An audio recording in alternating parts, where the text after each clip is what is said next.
20장. 소동이 그치자 바울은 신자들을 불러오게 해서 격려한 뒤에 작별 인사를 했습니다. 바울은 그곳을 떠나 마케도니아 지방으로 갔습니다. 그는 마케도니아로 가는 길에 여러 지방에 들러 신자들에게 격려하는 말을 많이 하고 그리스에 도착했습니다. 바울은 그리스에서 3달을 지냈습니다. 그는 배를 타고 시리아로 가려 했으나 유대인들이 그를 해치려는 음모를 꾸몄기 때문에 마케도니아를 거쳐서 시리아로 돌아가기로 작정했습니다. 그때 바울과 동행한 사람은 베레아 사람 브로의 아들 소바도와 데살로니가 사람 아리스다고와 세군도와 더베 사람 가이오와 디모데와 아시아 사람 두기고와 드로비모였습니다. 이들은 드로아에 먼저 가서 우리를 기다리고 있었습니다. 우리는 무교들이 지난 뒤에 빌립보에서 배를 타고 5일 만에 드로아에서 그들을 만나 그곳에서 7일 동안을 머물렀습니다. 안식일 다음 날 우리가 교제의 식사를 나누기 위해 모였을 때에 바울이 설교를 시작했습니다. 그는 다음 날에 떠나기로 되어 있어서 한밤중까지 신자들에게 설교를 계속했습니다. 우리가 모인 다락방에는 등불을 많이 켜놓았습니다. 유두고라고 하는 청년이 창문에 자리 잡고 앉아 있었는데 바울의 말이 너무 오래 계속되자 잠이 들어 그만 3층에서 떨어졌습니다. 사람들이 그를 일으켜보니 이미 죽어 있었습니다. 바울이 내려가 유두고 위에 엎드려 그를 껴안고 말했습니다. 걱정하지 마십시오. 이 청년이 아직 살아있습니다. 바울은 다시 위층으로 올라가서 밤을 때워 먹은 후에 날이 새도록 오랫동안 설교를 하고 떠나갔습니다. 사람들은 살아난 젊은이를 집으로 데려가면서 큰 위로를 받았습니다. 우리는 먼저 배를 타고 아소로 항해하였습니다. 아소에 도착해서 바울을 그 배에 태울 생각에서였습니다. 이런 계획을 세운 것은 바울이 걸어서 아소까지 가겠다고 했기 때문입니다. 우리는 아소에서 바울을 만나서 그를 배에 태워 미둘레네로 갔습니다. 이튿날에는 미둘레네를 떠나 기호에서 가까운 곳에 이르렀고 다음날 사모로 건너갔다가 그 다음날 밀레도에 도착했습니다. 바울은 아시아 지방에서 너무 오랜 시간을 보내지 않으려고 에베소를 들르지 않고 지나가려고 했습니다. 그는 가능하다면 오순절 안에 예루살렘에 도착하려고 서둘렀습니다. 바울이 밀레도에서 에베소로 사람을 보내어 교회 장로들을 불렀습니다. 장로들이 오자 바울은 그들에게 이렇게 말했습니다. 내가 아시아에 온 첫날부터 여러분과 함께 지내면서 어떻게 생활해 왔는지 여러분들은 잘 아실 겁니다. 그동안 나는 유대인들이 지어낸 모함으로 몹시 고통을 당했습니다. 그러나 나는 언제나 겸손히 때로는 눈물을 흘리며 주님을 섬겼습니다. 나는 여러분에게 유익이 되는 것이라면 무엇이든 주저하지 않고 전파하였습니다. 나는 그것을 공중 앞에서나 여러분의 집에서 여러분을 가르쳤습니다. 유대인들과 그리스인들 모두에게 회개하고 하나님께 돌아올 것과 우리 주 예수님을 믿으라고 선포했습니다. 그러나 이제 나는 성령의 명령에 따라 예루살렘으로 갑니다. 그곳에서 내게 무슨 일이 닥칠지 나는 알지 못합니다. 다만 내가 아는 것은 어느 도시에 가든지 감옥과 환란이 나를 기다리고 있다고 성령께서 내게 경고해 주셨다는 사실뿐입니다. 그러나 나는 내 목숨을 아깝게 생각하지 않습니다. 예수님께로부터 받은 사명, 곧 사람들에게 하나님의 은혜의 복음을 전하는 일을 다 마칠 수만 있다면 말입니다. 나는 여러분과 함께 있는 동안 즐겁 하나님의 나라를 전했습니다. 이제 나의 설교를 들으신 여러분 중에는 나의 얼굴을 다시 볼 수 있는 사람이 아무도 없으리라는 것을 나는 압니다. 그러므로 오늘 여러분에게 엄숙히 선언합니다. 여러분 가운데 설령 누군가 구원받지 못하는 사람이 있다고 하더라도 내게는 책임이 없습니다. 그것은 내가 주저하지 않고 하나님의 모든 뜻을 여러분에게 전해주었기 때문입니다. 여러분은 자신들과 모든 맡겨진 양떼를 잘 살피고 그들을 잘 돌보십시오. 성령께서 여러분을 감독자로 세우셔서 하나님께서 자기 아들의 피로 사신 교회를 돌보게 하셨습니다. 내가 떠난 뒤에 어떤 사람들이 사나운 이리처럼 교회에 들어와서 양떼를 해치려 할 것을 나는 압니다. 또한 여러분 가운데서도 진리를 왜곡되게 말하고 제자들을 유혹하여 자기를 따르게 하는 사람들도 나타날 것입니다. 그러므로 깨어 있으십시오. 내가 3년 동안을 밤낮으로 때로는 눈물을 흘리며 여러분 한 사람 한 사람에게 쉬지 않고 교훈한 것을 기억하십시오. 이제 나는 하나님과 하나님의 은혜의 말씀에 여러분을 맡깁니다. 그 말씀은 여러분을 능히 세울 수 있고 모든 거룩한 백성들과 함께 기업을 받을 수 있는 말씀입니다. 나는 그 누구의 금이나 은이나 옷을 탐낸 적이 없습니다. 여러분 자신도 아시듯이 나는 언제나 직접 일을 해서 나와 내 일행에게 필요한 것을 마련했습니다. 나는 모든 일에서 여러분에게 모범을 보였습니다. 여러분은 저처럼 열심히 일해서 약한 사람을 도와야 합니다. 또한 주는 것이 받는 것보다 복이 있다고 하신 주 예수님의 말씀을 기억해야 합니다. 바울은 이 말을 마친 뒤에 무릎을 꿇고 모든 사람들과 함께 기도했습니다. 그들은 다 바울을 껴안고 작별의 입맞춤을 하면서 울었습니다. 특히 그들은 다시는 자기를 보지 못하리라는 바울의 말을 듣고 슬퍼하였습니다. 그리고 그들은 배 타는 것까지 바울을 배웅했습니다.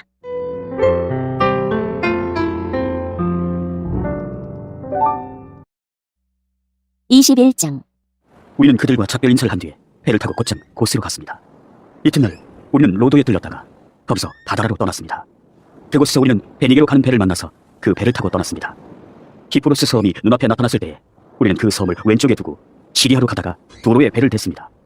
그곳에서 배가 짐을 풀기로 되어 있었기 때문입니다. 우리는 두로에서 신자들을 만나 일주일을 그들과 함께 지냈습니다. 그들은 성령께서 알려주신 대로 바울에게 예루살렘에 가지 말라고 만류했습니다. 그러나 그들과 함께한 시간이 다 되자 우리는 그곳을 떠나 여행길에 올랐습니다. 모든 신자들이 아내와 아이들을 데리고 도시 바깥까지 나와 우리를 배웅해 주었습니다. 우리는 모두 바닷가에서 무릎을 꿇고 기도했습니다. 서로 작별 인사를 나눈 후 우리는 배에 올랐고 두로 지방의 신자들은 각자 집으로 돌아갔습니다. 우리는 두로를 출발하여 항해를 계속하여 돌레마이에 이르렀습니다. 우리는 그곳의 형제들과 인사를 하고 그들과 함께 하루를 지냈습니다. 이튿날 우리는 돌레마이를 떠나 가이사랴로 갔습니다. 그곳에서 7 집사 가운데 한 사람인 전도자 빌립의 집에 들어가 그와 함께 지냈습니다. 빌립에게는 결혼하지 않은 4딸이 있었습니다. 그들은 모두 예언하는 사람이었습니다. 우리가 여러 날 그곳에 머물고 있는 동안 아가보라는 예언자가 유대에서 내려왔습니다. 그가 우리에게 와서 바울의 허리띠를 가져다가 자기 손과 발을 묶고 말했습니다. 성령께서 예루살렘에 사는 유대인들이 이 허리띠 임자를 이와 같이 묶어서 이방인들에게 넘겨줄 것이라고 말씀하십니다. 우리는 그 말을 듣고 그곳 사람들과 함께 바울에게 예루살렘에 올라가지 말라고 간곡하게 말했습니다. 그때 바울은 이렇게 대답했습니다. 어찌하여 그렇게 울면서 나의 마음을 아프게 하십니까?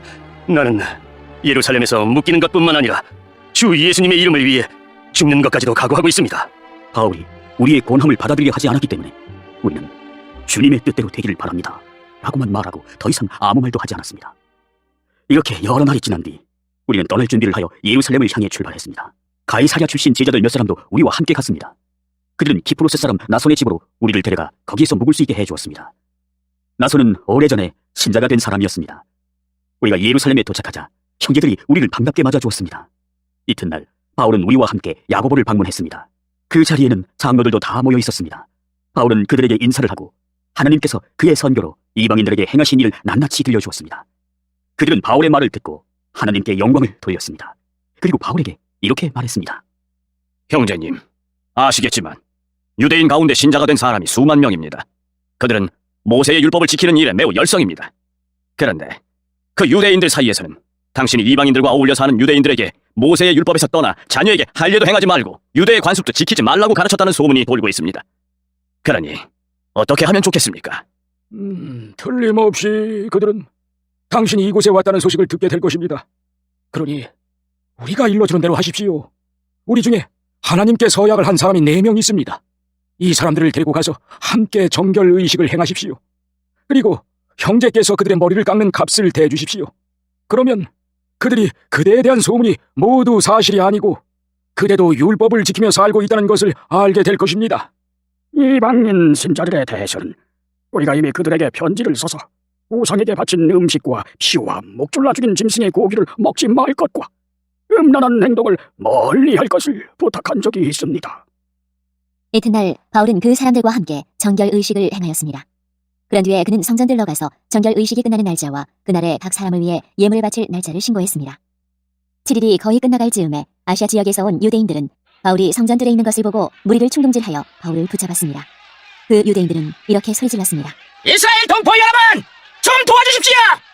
이 사람은 가는 곳마다 우리 백성과 모세의 율법과 성전을 거스르는 말로 모든 사람을 가르치는 사람입니다. 더욱이 지금은 그리스 사람들을 성전 안으로 데리고 와서 이 거룩한 곳을 더럽혀 놓았습니다. 그들이 이렇게 주장하는 것은 그들이 전에 에베소 사람 드로비모가 바울과 함께 예루살렘에 있는 것을 본 적이 있었으므로 분명히 바울이 그 사람을 성전 안으로 데리고 들어왔을 것이라고 생각했기 때문입니다.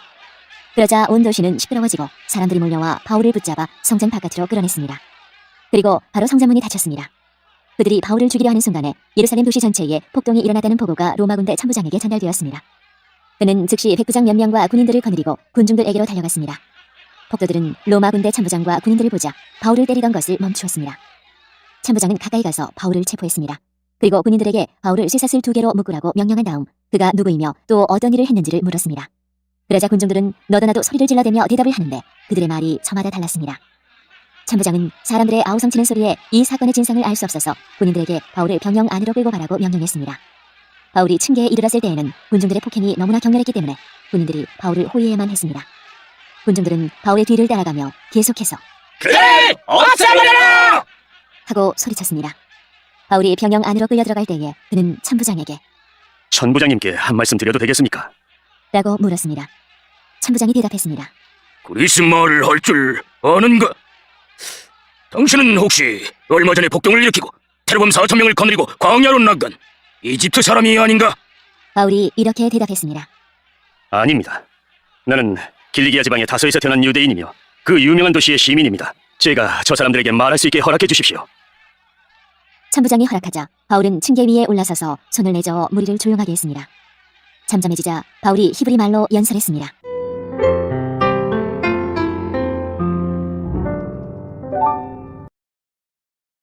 (22장) 저의 아버지와 형제가 되시는 여러분, 이제 제가 해명해 드리겠으니 잘 들어주시기 바랍니다.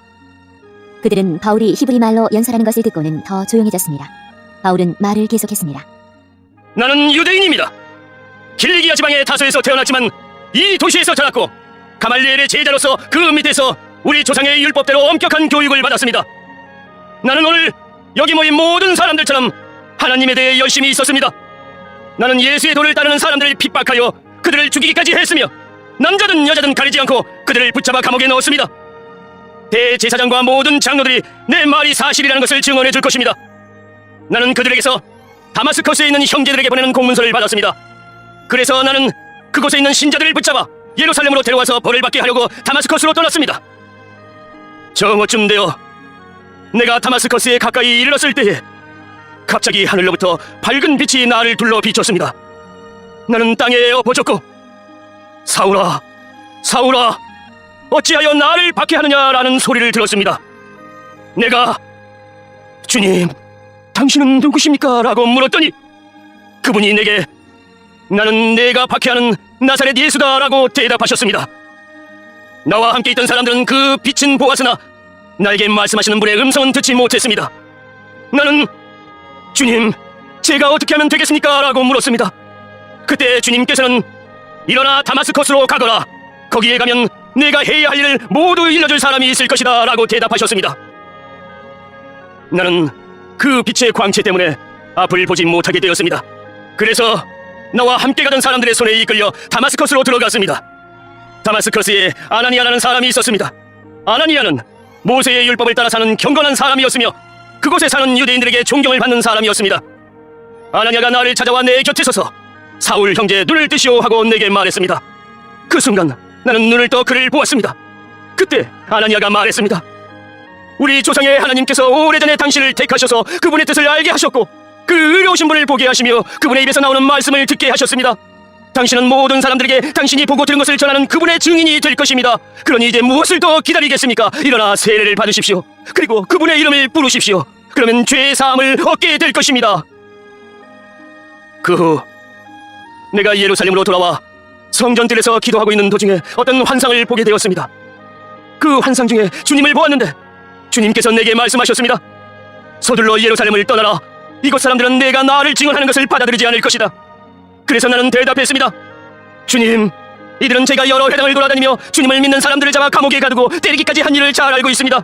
뿐만 아니라 주님의 증인인 스데반이 죽임을 당할 때 제가 그 자리에 있던 것도 알고 있습니다. 저는 그때 거기에 서서 그들이 스데반을 죽이는 일에 찬성했으며 그를 죽이는 사람들의 옷을 맡아주기까지 했습니다. 그러나 주님께서는 내게 가거라, 내가 너를 멀리 이방인들에게 보내겠다 하고 말씀하셨습니다. 사람들은 바울의 말을 여기까지 듣고 있다가 목소리를 높여 이런 놈은 없애버려라! 살려두어서는 안 된다! 라고 소리 질렀습니다. 그들은 고함을 지르며 옷을 벗어던지고 공중에 먼지를 날렸습니다. 그러자 천부장이 부하들에게 바울을 병영 안으로 데려가라고 명령했습니다. 그리고는 사람들이 바울에게 그렇게 소리 지르는 이유가 무엇인지를 알아내려고 바울을 때리면서 조사해보라고 했습니다. 군인들이 바울을 묶고 때리려 하자 바울이 옆에 서 있던 로마 백부장에게 말했습니다. 죄가 있다는 것이 밝혀지지도 않은 로마 시민을 때리는 것이 로마법에 맞는 일입니까? 그 말을 들은 백부장은 천부장에게 가서 이제 어떻게 하실 계획입니까? 이 사람은 로마 시민입니다. 라고 알렸습니다. 천부장이 바울에게 다가가 물었습니다. 당신이 로마 시민이란 말이 참말이오? 바울이 그렇습니다. 하고 대답했습니다. 천부장이 말했습니다. 나는 돈을 많이 들여서 로마 시민권을 얻었소. 바울이 말했습니다. 나는 태어날 때부터 로마 시민인 사람입니다.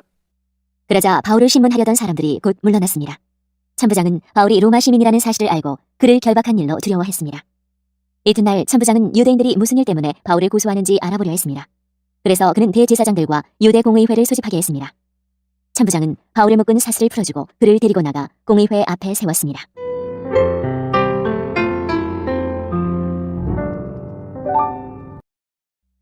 (23장) 바울이 유대 공의회를 똑바로 쳐다보며 말했습니다.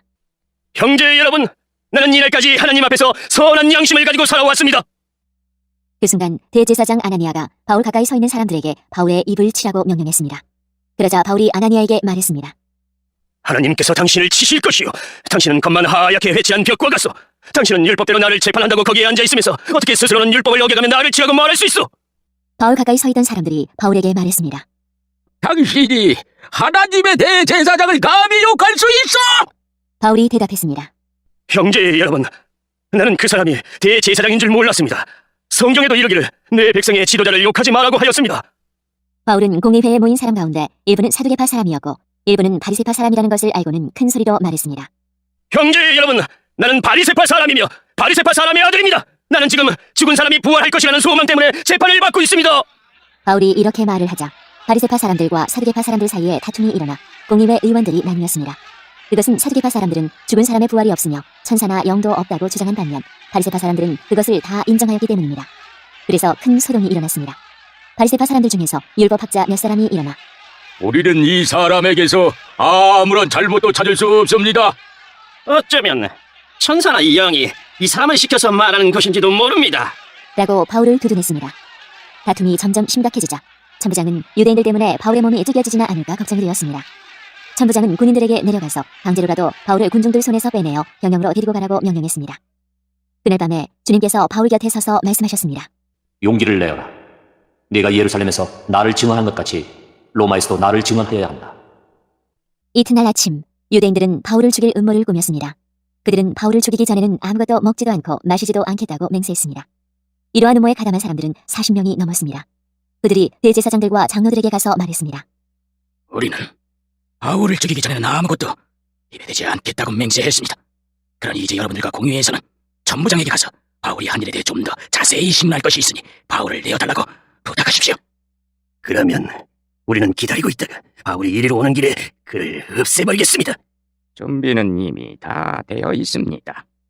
그러나 바울의 조카가 이 음모를 듣고 병영으로 가서 바울에게 그 사실을 알려주었습니다.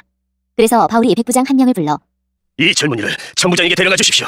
천부장에게 전할 말씀이 있답니다. 라고 말했습니다. 백부장이 바울의 조카를 데리고 천부장에게 가서 말했습니다. 바울이란 죄수가 저를 불러 이 젊은이를 천부장님께 데려가 달라고 부탁해서 데려왔습니다. 천부장님께 드릴 말씀이 있답니다. 천부장이 젊은이의 손을 잡고 아무도 없는 곳으로 데려가 물었습니다. 내게 전할 말이 무엇이냐? 젊은이가 말했습니다. 유대인들이 천부장님께 바울을 심문할 것이 더 있다는 구실을 대면서 내일 바울을 그들의 공회로 끌어내어 달라고 천부장님께 청하기로 결정했답니다. 그러나 그들의 말을 고지듣지 마십시오. 40명도 더 되는 사람들이 숨어서 바울을 기다리고 있습니다. 그들은 바울을 죽이기 전에는 아무것도 먹지도 않고 마시지도 않겠다고 맹세까지 하였습니다. 그들은 지금 준비를 다 해놓고 천부장님의 승낙만 기다리고 있습니다. 천부장이 젊은이를 돌려보내면서 네가 이 내용을 내게 알렸다고 아무에게도 말하지 마라. 하고 단단히 주의를 주었습니다. 천부장이 백부장 2명을 불러 다음과 같이 명령했습니다. 병사 200명과 기병대 70명과 창을 치는 병사 200명을 무장시켜 오늘 밤 9시에 가이사랴로 떠날 준비를 갖추게 하여라. 또 바울을 총독 벨리색에 안전하게 호송할 수 있도록 그를 태울 짐승도 준비되도록 하여라. 그리고 천부장은 이러한 내용의 편지를 썼습니다. 라우디오 루시아가 총독 벨릭스 가까이게 문안드립니다. 이 사람은 유대인들에게 잡혀 살해당할 뻔한 사람입니다. 그런데 저는 이 사람이 로마 시민이라는 것을 알고는 제 병사들을 데리고 가서 그를 구했습니다. 저는 유대인들이 무슨 일로 이 사람을 고소하는지 알고 싶어 그들의 공의회로 이 사람을 데려갔습니다. 거기서 저는 그들이 이 사람을 고소하는 것이 그들의 율법에 관한 것일 뿐 이 사람에게는 사형을 당하거나 감옥에 갇혀가는 죄가 없다는 것을 알았습니다. 그런데 유대인들이 이 사람을 죽이려는 음모를 꾸민다는 정보를 듣고 저는 곧바로 이 사람을 가깝게 보내는 것입니다. 그리고 그 유대인들에게도 이 사람에 대해 고소할 말이 있으면 가깝게 직접 하라고 일러두었습니다. 군인들은 명령대로 그날 밤으로 바울을 데리고 안디바드리까지 갔습니다. 이튿날에는 기병대에게 바울을 가이사랴로 호송하라고 부탁하고 다른 군인들은 예루살렘에 있는 병영으로 돌아갔습니다. 기병대는 가이사랴에 도착하여 총독에게 편지를 전달하고 바울도 그에게 넘겨주었습니다. 총독은 편지를 읽고 나서 바울에게 어느 지방 사람이냐고 물었습니다. 총독은 바울이 길리기아 사람이라는 것을 알고는 바울에게 이렇게 말했습니다. 그대를 고소하는 사람들이 도착하면 그때 그대의 말을 들어보겠소. 그리고는 바울을 헤롯이 지은 왕궁에 가두어 지키라고 명령을 내렸습니다.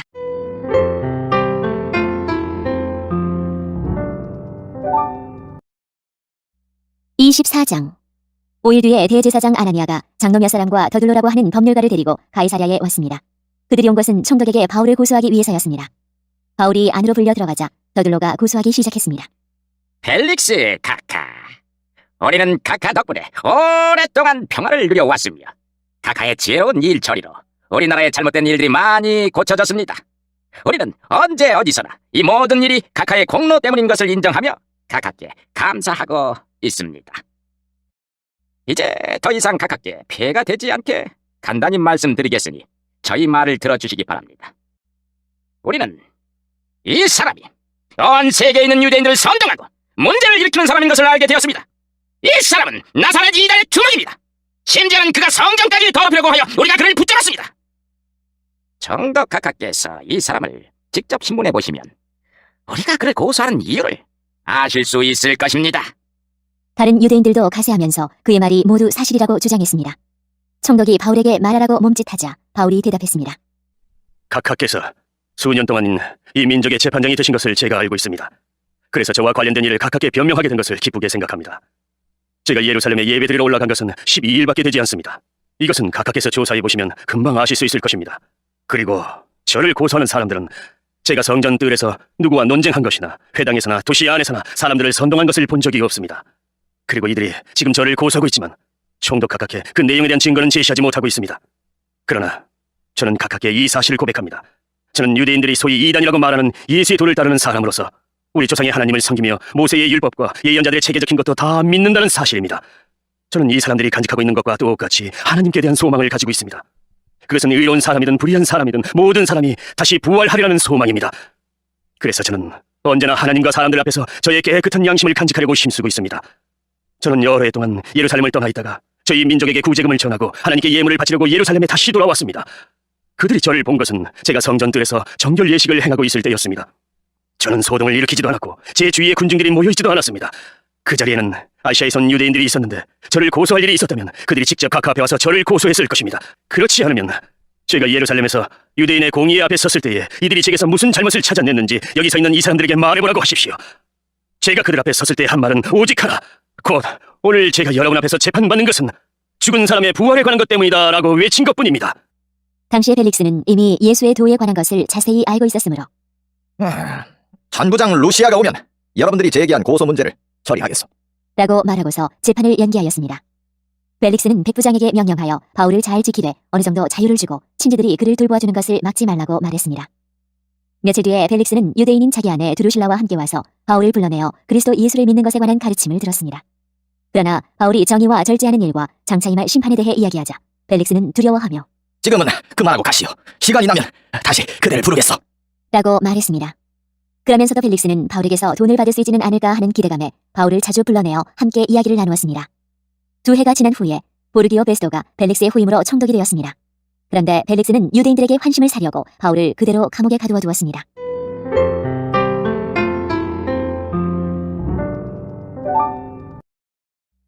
(25장) 베스도는 총독으로 부임한 지 3일 뒤에 가이사랴를 떠나 예루살렘으로 올라갔습니다.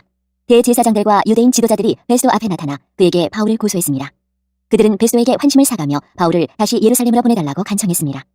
그들은 길에 사람들을 매복시켰다가 바울을 죽일 계획이었습니다. 그러나 베스도는 바울은 가이사랴에 갇혀있고 자신도 곧 그리로 돌아갈 것이므로 그 사람이 정말로 잘못된 행동을 했다면 여러분들 중에서 몇 사람이 나와 함께 가이사랴로 가서 그곳에서 그를 고발하시오. 라고 대답했습니다. 베스도가 예루살렘에 8일인가 10일인가를 더 머물다가 가이사랴로 돌아갔습니다. 이튿날 그는 재판석에 앉아서 바울을 데려오라고 명령했습니다. 바울이 나타나자 예루살렘에서 온 유대인들이 그를 애워싸고 여러 가지 무거운 죄목을 대며 바울을 고발하기 시작했습니다. 그러나 그 죄를 입증할 만한 증거는 아무도 제시하지 못했습니다. 바울은 이렇게 자신을 변명했습니다. 나는 유대인의 율법이나 성전이나 로마 황제를 거스르는 죄를 지은 적이 없었습니다. 그러나 베스도가 유대인의 환심을 사려고 바울에게 물었습니다. 그대는 예루살렘으로 올라가서 이 여러 가지 고소 문제에 대해 내 앞에서 재판받기를 원하는가? 바울이 말했습니다. 나는 지금 황제의 법정에 서 있습니다. 나는 이곳에서 재판을 받아야 합니다. 각하께서도 잘 아시듯 나는 유대인들에게 어떤 죄도 짓지 않았습니다. 혹 내게 잘못한 일이 있어 법에 따라 사형을 당해야 한다면 죽음을 피할 생각은 없습니다. 그러나 이들이 고발한 내용이 사실이 아니라면 어느 누구도 나를 이들에게 넘겨줄 수 없습니다. 나는 로마 황제에게 상소하겠습니다. 베스도는 이 문제를 두고 배심원들과 상의한 뒤에 그대가 황제에게 상소했으니 황제에게 가게 될 것이오. 라고 선포했습니다. 며칠이 지난 뒤 유대의 아그리바 왕과 버니게가 베스도에게 환영 인사를 하기 위해 가이사랴로 왔습니다.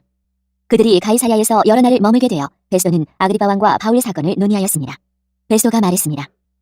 이곳에 펠릭스가 옥에 가두어둔 사람이 한 사람 있습니다. 내가 예루살렘에 갔더니 대제사장들과 장로들이 그 사람을 고소하면서 그에게 유죄 판결을 내려달라고 요구했습니다. 그러나 나는 어떤 사람이 고소를 당했을 때 그 사람을 고소한 사람과 마주하게 해서 고소한 것에 대해 변명할 기회를 주지 않고 그들에게 넘겨주는 것은 로마의 관습에 어긋난다고 말해주었습니다. 그래서 유대인들이 나를 따라 이곳 가이사랴로 왔습니다. 나는 시간을 끌지 않고 그 이튿날 재판을 소집하고 재판석에 앉아서 그 사람을 불러오게 했습니다. 유대인들이 일어나 그를 고발하며 죄목을 늘어놓았지만 내가 예상했던 것만큼 악한 죄는 없었습니다. 그들이 바울과 논쟁을 한 것은 간단히 말해서 그들의 종교에 관한 것과 예수라는 어떤 죽은 자에 관한 것이었습니다. 바울은 그자가 살아있다고 주장합니다. 나는 이와 같은 문제를 어떻게 조사해야 할지 몰라 망설이다가 바울에게 예루살렘으로 가서 이 문제에 대해 재판받기를 원하느냐고 물어보았습니다. 그러나 바울이 황제에게 판결을 받을 때까지 그대로 갇혀 있겠다고 해서 나는 바울을 로마에 계신 황제에게 보낼 때까지 그를 가두어두라고 명령했습니다. 그러자 아그리빠가 베스토에게 나도 그 사람의 말을 듣고 싶소. 라고 말했습니다. 베스토는 내일 그의 말을 들을 수 있게 하겠습니다. 라고 대답했습니다. 이튿날 아그리빠와 버니게는 화려한 행렬을 갖추고 군대 지휘관들과 그 도시의 유지들과 함께 재판정에 나타났습니다. 베스토가 명령하자 바울이 끌려 나왔습니다. 그때 베스토가 말했습니다. 아그리빠 왕 전하, 그리고 이 자리에 함께하신 여러분, 이 사람을 보십시오. 이 사람은 이곳과 예루살렘에 있는 모든 유대인들이 살려두어서는 안 된다고 소리치면서 나에게 고소한 사람입니다. 그러나 내가 판단하기에 그는 죽임을 당할 만한 죄를 범하지 않았습니다. 그런데 그가 황제에게 상소하였으므로 그를 로마로 보내기로 결정했습니다. 하지만 이 사람에 관해서 황제께 써보낼 만한 자료가 내게는 없습니다. 그래서 이 사람을 여러분 앞에, 특별히 아그리빠 왕 앞에 불러낸 것입니다. 나는 여러분이 이 사람을 신문하면 황제께 보고할 자료가 생기지 않을까 기대하고 있습니다. 황제께 죄수를 보내면서 그 죄목이 무엇인지 알리지 않는 것은 사리에 맞지 않는 일이라고 생각합니다.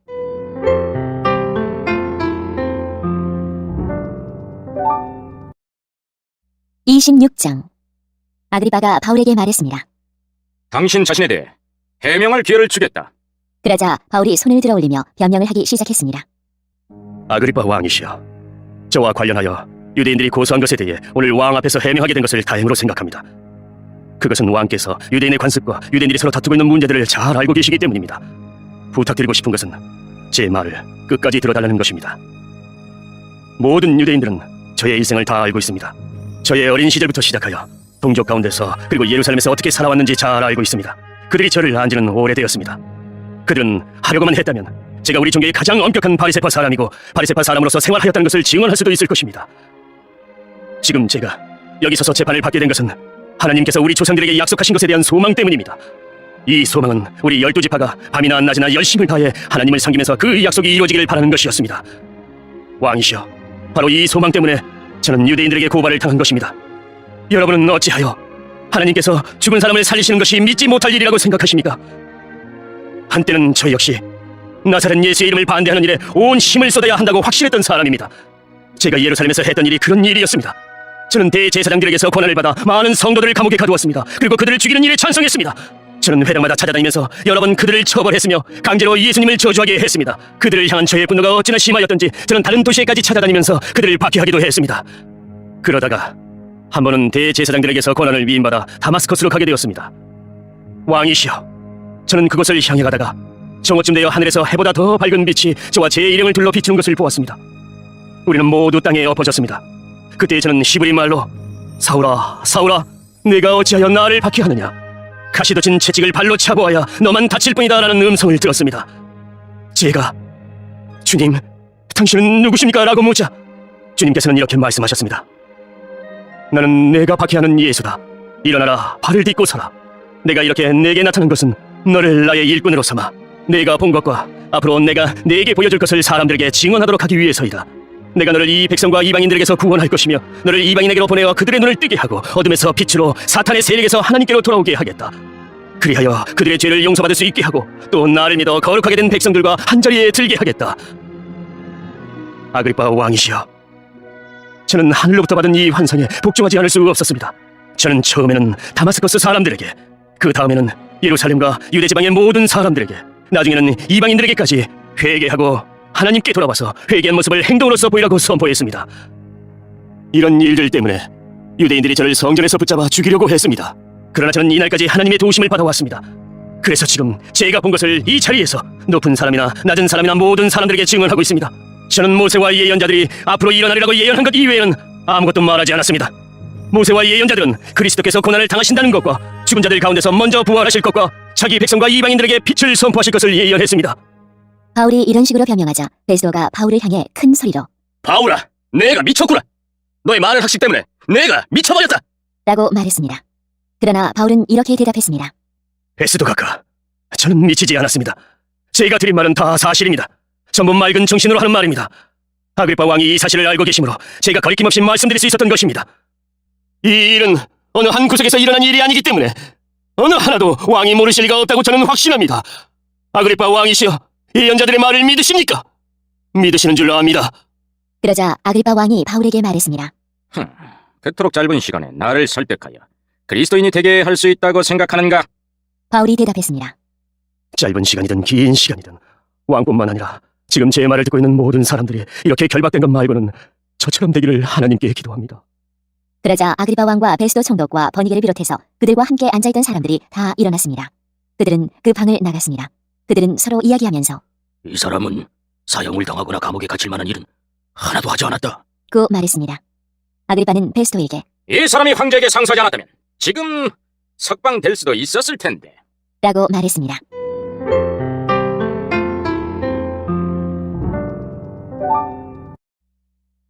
(27장) 우리가 배를 타고 이탈리아로 가기로 결정되자 그들은 황제 부대 소속 율리오라는 백부장에게 바울과 다른 죄수들을 넘겨주었습니다. 우리는 아드라 무테누에서 온 배를 타고 떠났습니다. 그 배는 아시아 지방의 여러 항구를 거쳐가는 배였습니다. 데살로니가 출신의 마케도니아 사람인 아리스다고가 우리와 함께 가게 되었습니다. 이튿날 우리는 시돈에 도착했습니다. 율리오는 바울에게 매우 친절했습니다. 그는 바울이 자유롭게 친구들에게 갈 수 있게 해주었고 그들이 바울에게 쓸 것을 줄 수 있게 하였습니다. 시돈을 떠나 항해를 계속하려고 했을 때 맞바람이 세차게 불어와 키프로스 섬에 바짝부터 항해해야 했습니다. 우리는 길리기아와 밤빌리아 앞바다를 가로질러 항해한 후에 루기아 지방의 무라에 도착했습니다.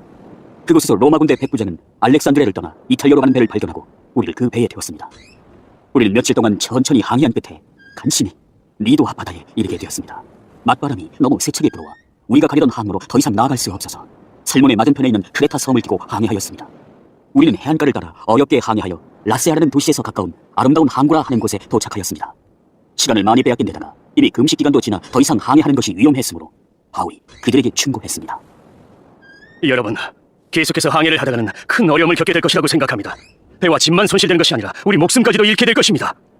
그러나 백부장은 바울의 말을 듣기보다는 선장과 선주의 말을 더 믿었습니다. 그 항구는 겨울을 보내기에는 적당하지 못한 항구였기 때문에 사람들은 대부분 그곳을 떠나 베릭스에 가서 겨울을 보내고 싶어 했습니다.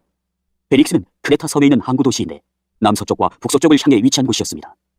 마침 남쪽에서 순풍이 불기 시작하자 사람들은 자기들의 계획대로 되리라고 생각했습니다. 그래서 그들은 닻을 올리고 크레타 섬 해안을 따라 항해하기 시작했습니다. 그런데 갑자기 유라굴로라고 부르는 폭풍이 섬 쪽에서 불어왔습니다. 배는 폭풍에 휘말려 바람을 거슬러 조금도 앞으로 나아가지를 못했습니다.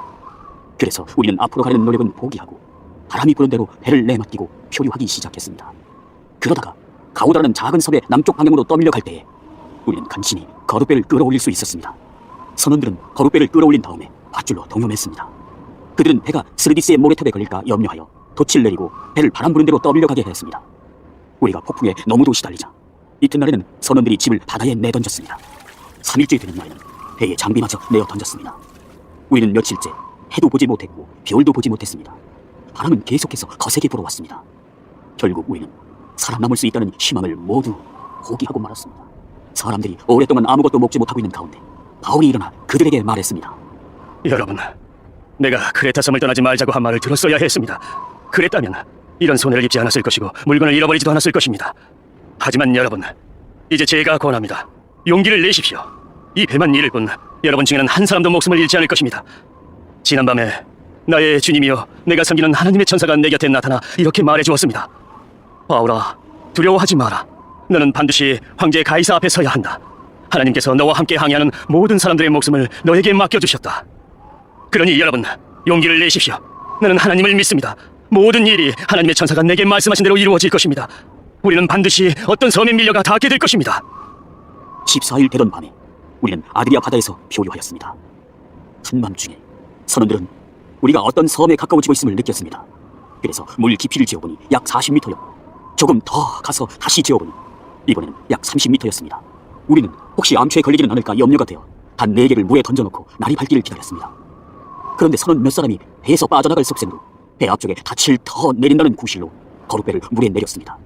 그러자 바울이 백부장과 군인들에게 이 사람들이 배에 남아있지 않으면 당신들마저 구조되지 못합니다. 라고 말했습니다. 그래서 군인들이 밧줄을 끊어서 거룩배를 떼어버렸습니다. 날이 밝을 무렵 바울은 모든 사람에게 음식을 먹으라고 권하면서 말했습니다.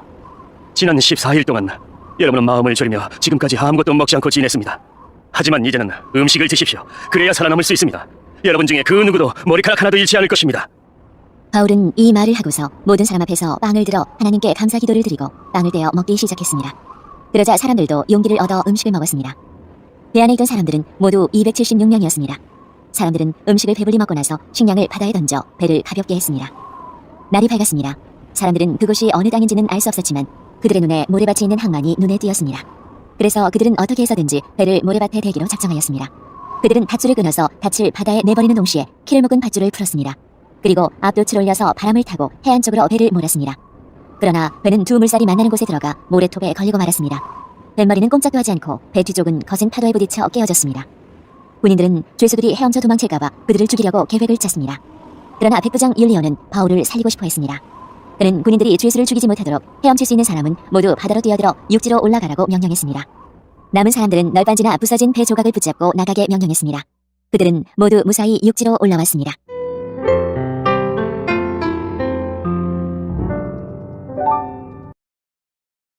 (28장) 우리는 육지에 무사히 오른 뒤에야 그 섬이 몰타섬이라는 것을 알았습니다. 비가 오고 매우 추웠습니다.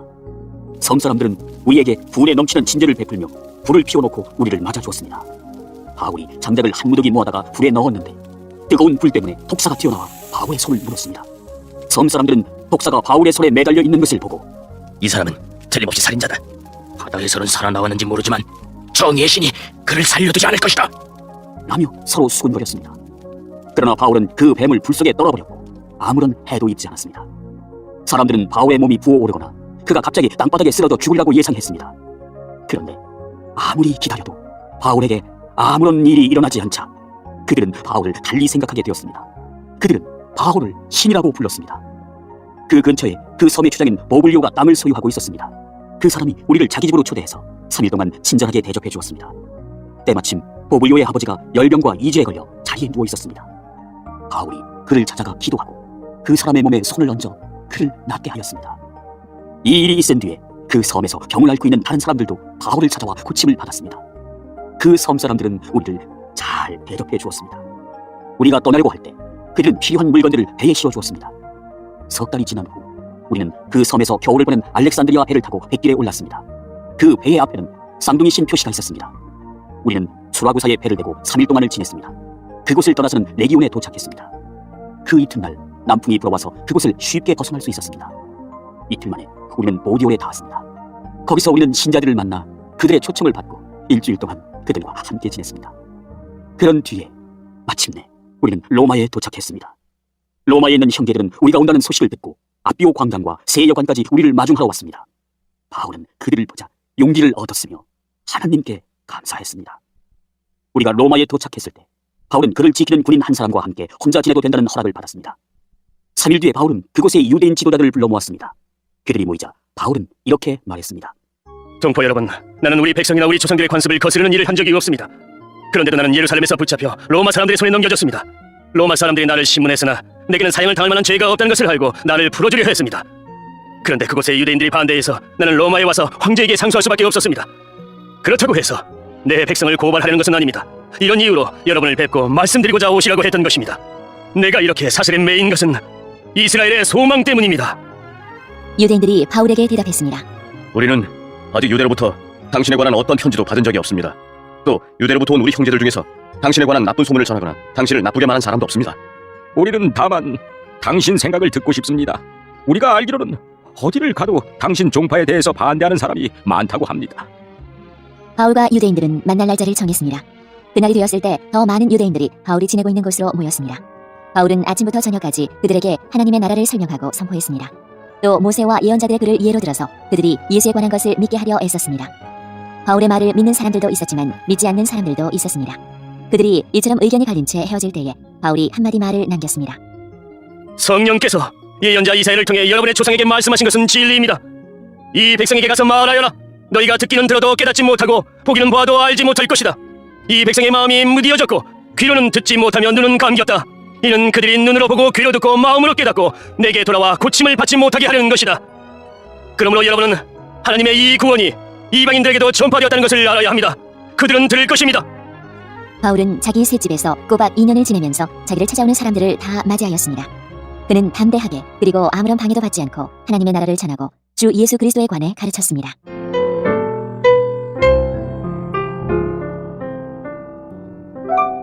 성령의 인도하심을 따라 기록된 하나님의 말씀.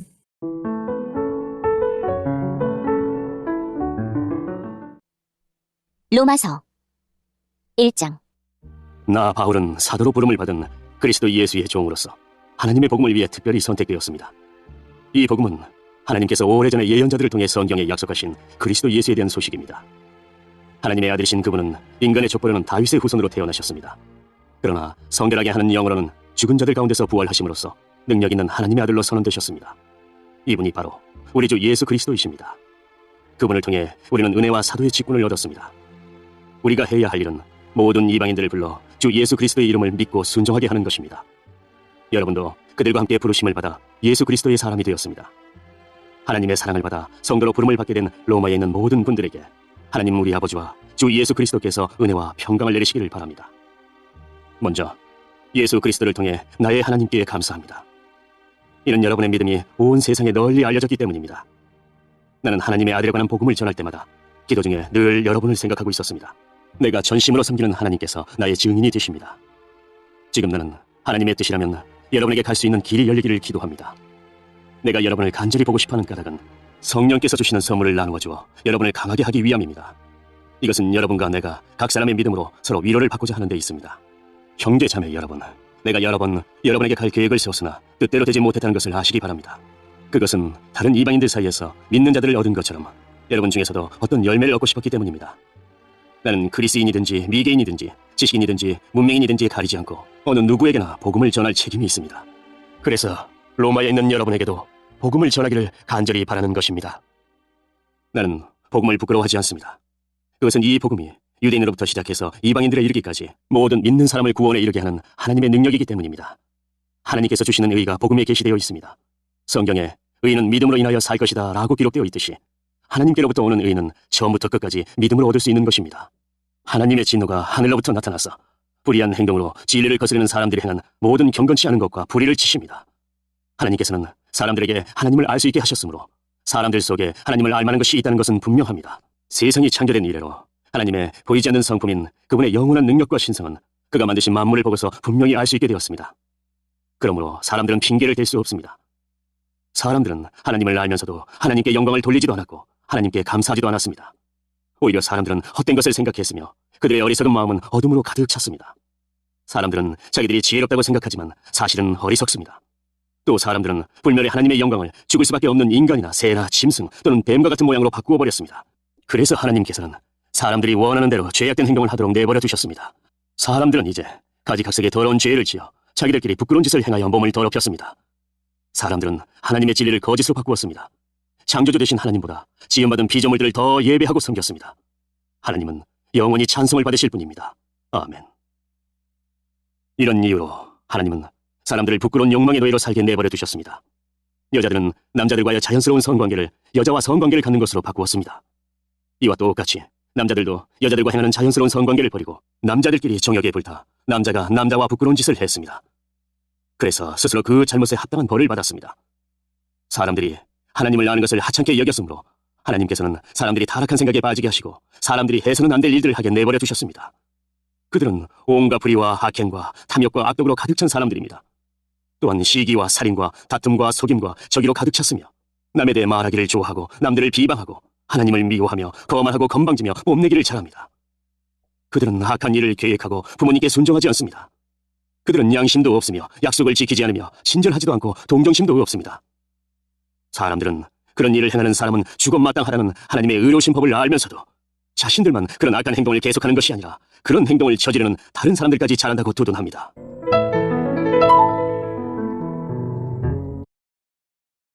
(2장) 그러므로 다른 사람을 판단하는 사람도 변명할 수 없게 되었습니다. 다른 사람을 판단하는 사람은 자신도 똑같은 행동을 하고 있으므로 자기 자신을 판단하는 셈입니다. 이런 일을 행하는 사람들에게 하나님께서 의로운 심판을 내리시리라는 것을 우리는 알고 있습니다. 악한 일을 행하는 사람들을 판단하면서 실은 자신도 똑같은 일을 하고 있는 사람에게 한마디 하겠습니다. 그대가 혹시라도 하나님의 심판을 피할 수 있다고 생각합니까? 그렇지 않다면 하나님의 자비로우심이 여러분을 회개로 이끄신다는 것을 깨닫지 못하고 그분의 자비로우심과 넓으신 나량과 오래 참으심의 풍성함을 멸시하는 것입니까? 어리석게도 이런 사람은 완고하고 회개하지 않음으로 말미암아 하나님의 의로우신 심판이 나타나는 날에 받을 진노를 스스로 쌓고 있습니다. 하나님께서는 각 사람의 행한 그대로 갚아주실 것입니다. 인내로서 선한 일을 행하며 영광과 존귀와 영원한 것을 구하는 사람들에게는 하나님께서 영생을 주실 것입니다. 그러나 이기적인 욕심만 가득하여 진리를 거스르고 옳지 않은 것을 따르는 사람에게는 하나님께서 진노와 화를 내리실 것입니다. 악한 일을 행하는 모든 사람에게 환난과 고통이 있을 것입니다. 유대인으로부터 시작해서 이방인들에 이르기까지 그러할 것입니다. 그러나 선한 일을 행하는 모든 사람에게는 영광과 존귀와 평강이 있을 것입니다. 유대인으로부터 시작해서 이방인들에 이르기까지 그러할 것입니다. 그것은 하나님께서 모든 사람을 차별하지 않으시기 때문입니다. 율법을 모르는 사람들이 죄를 지으면 율법과 상관없이 망할 것이요, 율법을 아는 사람들이 죄를 지으면 율법에 따라 심판을 받을 것입니다. 그것은 하나님 앞에서는 율법을 듣는 사람이 의로운 사람이 아니라 오직 율법을 행하는 사람이라야 의롭다고 인정받기 때문입니다. 이런 까닭에 율법을 가지고 있지 않은 이방인들이 본성에 따라서 율법이 요구하는 대로 행하였다면 그 사람은 율법을 가지고 있지 않지만 자신이 자기에게 율법이 되는 것입니다. 이런 사람들은 율법이 요구하는 것이 그들 마음속에 새겨져 있는 것을 보여주며 그들의 양심이 그것을 증언하고 그들의 생각이 그들의 잘못을 고소하기도 하며 그들 자신을 변명하기도 합니다. 이 모든 일은 내가 전파한 복음대로 하나님께서 예수 그리스도를 통해 사람들의 비밀스러운 삶들을 심판하실 때 일어날 것입니다. 자신을 유대인이라 부르는 여러분은 어떠합니까? 여러분은 모세의 율법을 의지하며 하나님과 사귄다고 자랑합니다. 여러분은 하나님의 뜻이 무엇인지도 알며 율법을 배웠기 때문에 무엇이 옳은지도 분별할 수 있습니다. 여러분은 스스로가 안목 보는 사람의 인도자요 어둠 속에 있는 사람의 빛이라고 확신하고 있습니다. 또 율법에서 지식과 진리의 근본을 터득했다고 하면서 여러분 자신을 어리석은 사람의 교사요 어린아이의 선생이라고 생각합니다. 그러는 여러분이 다른 사람은 가르치면서 왜 여러분 자신은 가르치지 않습니까? 다른 사람에게는 도둑질하지 말라고 설교하면서 여러분 자신은 왜 도둑질을 합니까? 간음하지 말라고 말하면서 여러분은 왜 간음을 행합니까? 우상은 미워하면서 여러분은 왜 신전에 있는 물건을 훔칩니까? 율법이 있다고 자랑하면서도 그 율법을 지키지 않음으로써 하나님을 욕되게 하는 까닭은 또 무엇입니까? 너희 때문에 하나님의 이름이 이방인들 사이에서 욕을 먹고 있다고 성경에 기록된 말씀과 어쩌면 그렇게도 똑같습니까? 여러분이 율법을 지키면 여러분이 받은 할례는 가치 있는 것이 되지만 율법을 지키지 않으면 여러분은 할례를 받지 않은 사람처럼 되고 맙니다. 반대로 할례를 받지 않은 이방인이 율법이 명하는 내용들을 지키면 하나님께서는 그 사람을 할례를 받은 사람으로 여기지 않겠습니까? 할례는 받지 않았어도 율법을 지키는 사람이 할례는 받았으나 율법을 어기는 여러분을 오히려 율법의 파괴자라고 판단할 것입니다. 그러므로 겉모습만 유대인인 사람은 진정한 의미에서 유대인이 아닙니다. 그리고 몸에만 행해진 할례는 진정한 의미에서 할례가 아닙니다. 마음으로 유대인인 사람이 진정한 의미에서 유대인입니다. 그리고 율법이 아니라 성령을 따라 마음에 받는 할례가 진정한 의미의 할례입니다. 그런 사람은 사람이 아니라 하나님께로부터 칭찬을 받습니다.